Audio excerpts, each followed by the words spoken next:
not being afraid to change. You know, many of us, we get to the point where we truly understand that something isn't good for us. We understand it. We get it. And then we come to this point where we start to rationalize if we're right or wrong. It's absolutely crazy. Because what happens is that the mind, it looks out within this reality and it starts to perceive and starts to understand ways to convince our true self on how to essentially deceive the true self again.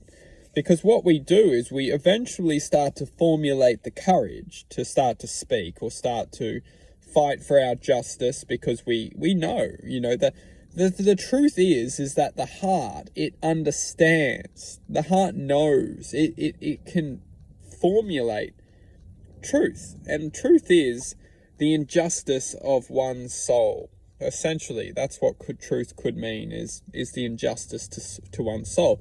And that's why truth is unique and different for everyone, is because depending on the present existence of that soul could mean different truths within existence, as existence itself is infinitely manifesting and evolving.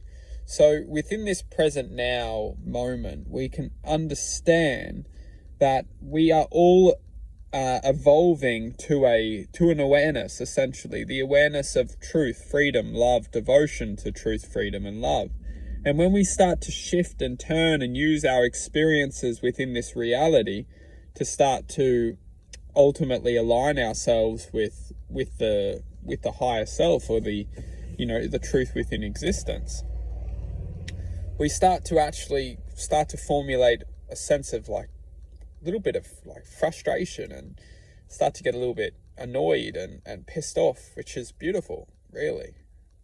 Because what we're getting ourselves ready to do is actually start to implement change.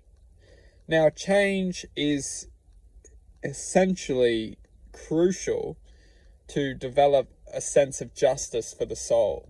We must learn to change to be able to actually give justice or liberation to the soul. Because what's happening is the mind is essentially ruling our thought and making us think all these things all the time. And it's very, very draining. Often so draining that we get to the end. We just suffer. Ultimately we suffer, and then we look outside of the world for our easiest ways to just feel something. And then when we just want to feel something, that's when we get into all of our addictions and bad eating habits and, smoking and all these things. Drugs, alcohol, cheap sex. When I mean cheap sex, I mean cheap sex, just the way that today's society is just using sex as a form of pleasure. It's absolutely disgusting, And the way that we do this is because we just want to feel something. Because we're often suffering from knowing that we're truly not growing in a spiritual sense. And that's the thing, is that if we just want to live in this reality and just grow within the materialistic, ideology of just the mind, is that the mind will do a very good job of just keeping us in the illusion that this reality is what exists and is only existing.